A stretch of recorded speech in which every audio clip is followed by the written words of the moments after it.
Hello friends, welcome to my channel. ছেলের পরীক্ষা শেষ আর আমরা চলে এসেছি ফ্রি হয়ে সিটি সেন্টারে ঘুরতে। এখানে ছেলের বন্ধুরা আর মারাও আসবে, তো আমরা কিছুক্ষণ এখানে আড্ডা মারবো। 8টা নাগাদ বাবারা জয়েন করবে, তারপর আমরা যাবো ডিনার খেতে। তো চলুন যাই, আমি আমার ছেলেকে নিয়ে চলে এসেছি।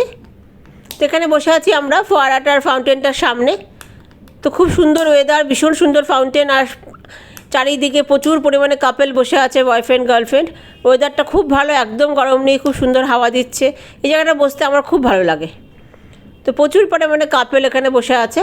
তো আমিও একা বসে নেই, আমিও আমার বয়ফ্রেন্ডকে নিয়ে বসে আছি, যদিও বয়ফ্রেন্ড কোনো কথা বলছে না।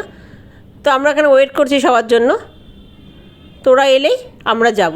তো এসে গেছে সবাই, আমরা চলে এসেছি রুফে, সিটি সেন্টারের রুফে। এখানে কিছু স্ন্যাক্স খাবো। আর খুব ভালো লাগছে, দেখুন এখন 6টার মতন বাজে। তো দেবপ্রিয়ার আসার বাকি আছে শুধু। বাবারা এখন আসবে না, বাবারা 8টা নাগাদ এসে জয়েন করবে, তারপর ডিনার যাব। ডিনারে কোথায় যাবো এখনও ঠিক হয়নি, সেটা বসে আমরা ঠিক করব।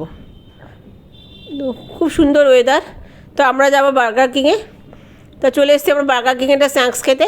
আর এই বার্গার কিংটা এখন হয়ে গেছে মানে এই পরীক্ষার জন্য ভারতী বিদ্যাভবনের মায়েদের কাছ থেকে প্রচুর এদের লাভ হয়েছে, কারণ এখানে 2-3 ঘন্টা আরামসে বসা যায় একটা কফি নিয়ে।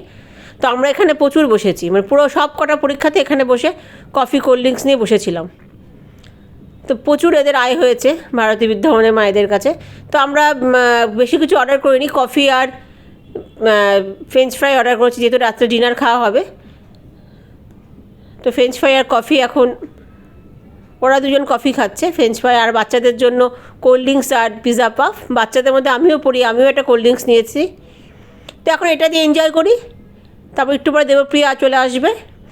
লাঞ্চে কি খাবো না খাবো আপনাদের সাথে পরের ব্লগে শেয়ার করব, কোথায় গেলাম, কি খেলাম না খেলাম।